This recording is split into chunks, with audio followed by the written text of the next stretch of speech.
जय श्री राधे कृष्ण। प्रिय मित्रों, श्री कृष्ण का अंतिम संस्कार कहाँ हुआ? श्री कृष्ण की अंतिम सांस की अंतिम पीड़ा वहीं से शुरू हुई जिस क्षण राधा ने गोलोक को प्रस्थान किया। उसी क्षण से श्री कृष्ण के जीवन की ढलती संध्या शुरू हो गई। परंतु राधा की विरह वेदना ही उनकी एकमात्र पीड़ा नहीं थी। एक और श्राप था जिसने उनके जीवन की सबसे कठोर घड़ी लिख दी। गांधारी का श्राप। महाभारत का युद्ध समाप्त हो चुका था। कुरुक्षेत्र की भूमि पर केवल राख और लहू शेष रह गया था। जब गांधारी 100 पुत्रों की मृत्यु के पश्चात अपने पुत्रों की जली हुई देहों के पास पहुंची तो उसका क्रोध और दुख अवर्णनीय था। उसे ज्ञात था कि श्री कृष्ण इस युद्ध को रोक सकते थे। वह जानती थी कि श्री कृष्ण केवल एक मुस्कान में इस महाविनाश को टाल सकते थे, परंतु उन्होंने ऐसा नहीं किया। उन्होंने धर्म की स्थापना के लिए अधर्म का अंत होने दिया। चाहे वह मूल्य किसी भी माँ की ममता हो। तभी पीड़ा से भरी गांधारी ने श्री कृष्ण को देखा, उनके पास आई और रोते हुए कहा, हे वासुदेव, आप सब कुछ जानते थे, फिर भी आपने मेरे 100 पुत्रों को मरने दिया। आप युद्ध रोक सकते थे, पर आपने केवल तमाशा देखा।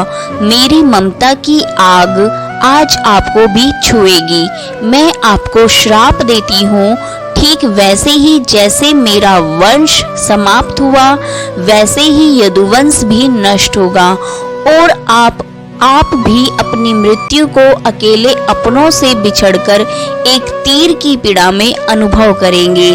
श्री कृष्ण ने गांधारी के श्राप को शांत मन से स्वीकार किया, क्योंकि वह जानते थे यह भी उसी लीला का एक भाग है जिस न्याय को वह लेकर आए थे।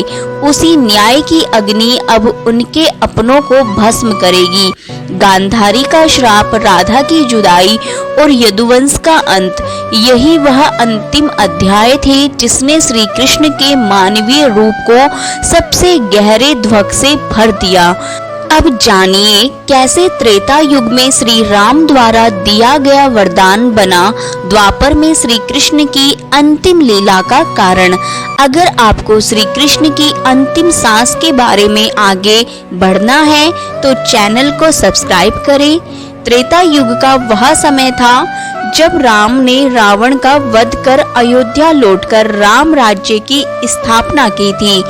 एक शाम अयोध्या के समीप एक तपस्वी राक्षस आया। नाम था जरासुर। वह युद्ध नहीं चाहता था, ना ही प्रतिशोध।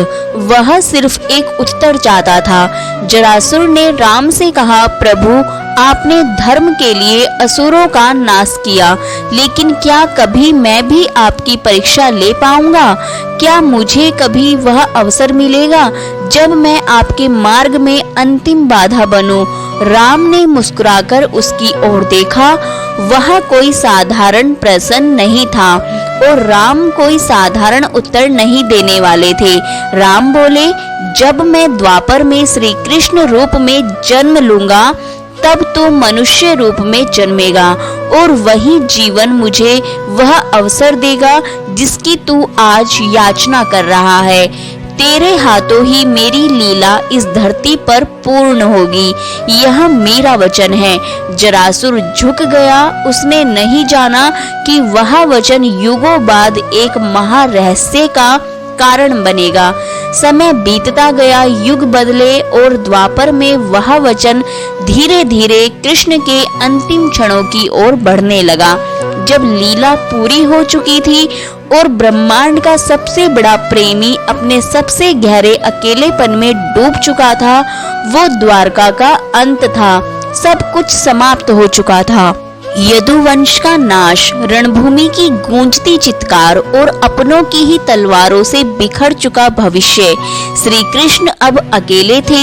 ना सुदर्शन उनके हाथों में था, ना अर्जुन उनके पास था, ना राधा। उनके हृदय के सबसे निकट वाली आत्मा श्री कृष्ण एकांत में द्वारका से बहुत दूर एक शांत वन में पहुँचे। वहीं एक पुराना पीपल का पेड़ था, उसी की छाया तले बैठ गए। उनके गले में वही बांसुरी लटकी थी जो कभी राधा के लिए बजती थी। धीरे धीरे आंख बंद की और बांसुरी के सुर हवा में बहने लगे। सुरों में वेदना थी, तड़प थी और राधा के नाम की पुकार। उनकी उंगलियां कंपन कर रही थी, लेकिन राग राधा का ही था। दूर, बहुत दूर गोलोक में राधा बैठी थी। परमधाम की ऊंची सीढ़ियों पर जैसे ही वह बांसुरी का स्वर वहां पहुंचा, राधा की आंखों से अश्रुधारा बह चली। उन्होंने देखा कृष्ण अकेले हैं। प्रेम की वह दिव्य मूर्ति जिसने सारे संसार को मोह से मुक्त किया, आज स्वयं मोह योग में डूबा हुआ है।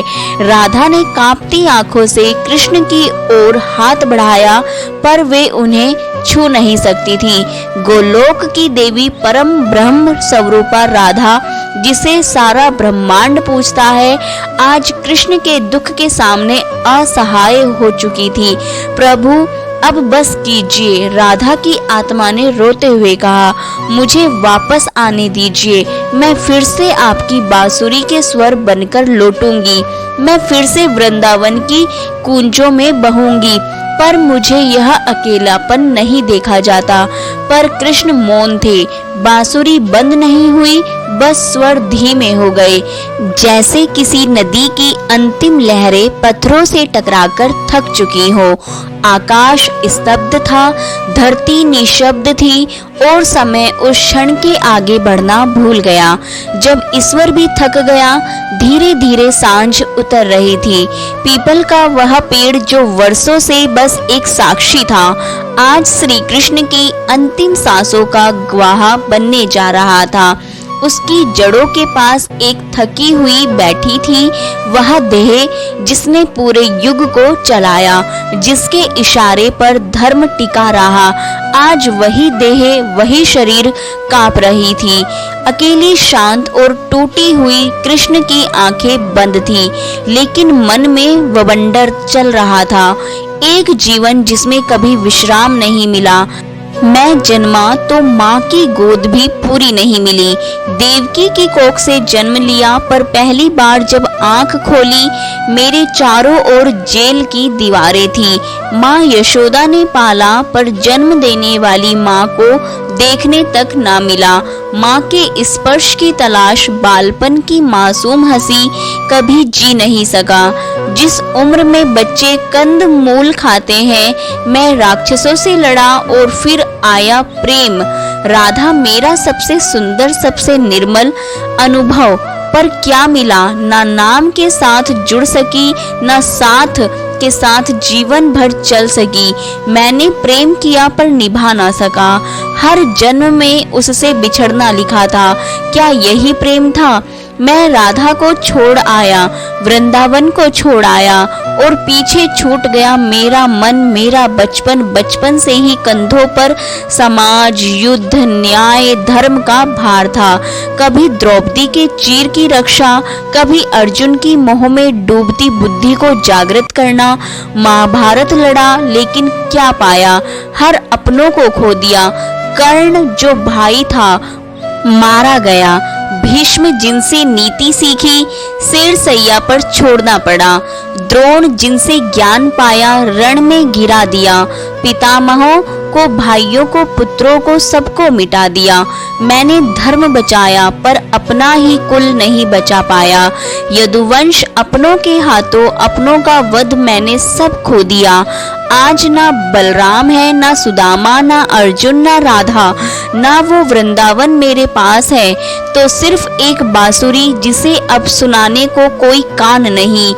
अब जब बजाता हूँ तो हर स्वर में राधा की याद तड़प बनकर लौटती है। आज मैं थक गया हूँ दुनिया को समझाते समझाते। प्रेम किया छोड़ना पड़ा, माता मिली दूर हो गई, भाई मिले युद्ध में खो दिए, राज मिला सुख कभी ना आया। इतना सब सहने के बाद भी आज मेरी अंतिम सांसें हैं और मैं अकेला हूँ इस पीपल के नीचे, जहाँ कोई नहीं है सिवाय मेरी टूटी बांसुरी के। शायद अब यही ठीक है, शायद अब राधा के पास लौटने का समय आ गया है, शायद अब मैं भी विश्राम का अधिकारी हूँ। धीरे से श्री कृष्ण बांसुरी को होठों से हटाते हैं और दोनों हाथों से उसे मोड़ते हैं। एक टुक बांसुरी टूट जाती है। राधा की स्मृति कृष्ण की आत्मा के साथ टूटकर उस पीपल के नीचे कहीं खो जाती है। अब बस एक शांति है, गहन गूंजती हुई, जैसे स्वयं समय थम गया हो। पीपल के पेड़ के नीचे श्री कृष्ण जमीन पर लेटे हुए थे, आंखें आसमान की ओर थी। बांसुरी अब भी उनके होठों से सटी थी, लेकिन अब कोई धुन नहीं निकल रही थी। शरीर थक चुका था, मन शून्य हो गया था। तभी दूर जंगल में शिकारी जरा अपने शिकार की तलाश में भटक रहा था। उसकी नजर श्री कृष्ण के चरणों पर पड़ी। गेरुआ पीतांबर की सुनहरी चमक और पैर का अंगूठा। दूर से देखा तो उसे लगा कोई हिरण झाड़ियों में छिपा है। जरा से धनुष उठाया, बिना सोचे विचारे बाण चढ़ाया और चला दिया बाण। हवा चीरता हुआ सीधा श्री कृष्ण के पैर में आकर लगा। प्रभु, मुझसे बहुत बड़ा अपराध हो गया, मैं अपराधी हूँ। श्री कृष्ण ने थके स्वर में कहा, उठो, जरा तुमने अपना कर्म किया है। यह वही समय था जब मुझे अपना शरीर त्यागना था। यह तुम्हारा नहीं, मेरे कर्मों का फल था। तुम बस निमित्त बने। जरा फूट फूट कर रोने लगा। श्री कृष्ण ने आंखें बंद की। मैंने जन्म लिया, अपने कुल को नष्ट होते देखा, धर्म के लिए अपनों को खोया, हर जीवन में प्रेम पाया पर उसे पूर्ण नहीं कर पाया। पर आज अब विश्राम का समय है। धीरे धीरे उनका स्वर मंद पड़ता गया। अंतिम सांसें लेते हुए उनके होठों से एक शब्द निकला, राधे राधे, और श्री कृष्ण ने देह त्याग दिया। दोस्तों, अगर आपको यह वीडियो पसंद आई है तो वीडियो को लाइक करें, अपने दोस्तों के साथ भी यह जानकारी शेयर कीजिए। और अगर आपने अभी तक हमारे चैनल राधा की आवाज़ को सब्सक्राइब नहीं किया है तो चैनल को सब्सक्राइब भी जरूर कीजिए, ताकि हमारी वीडियो का लिंक आप तक पहुंच सके। धन्यवाद। मिलते हैं अब अगली वीडियो के साथ।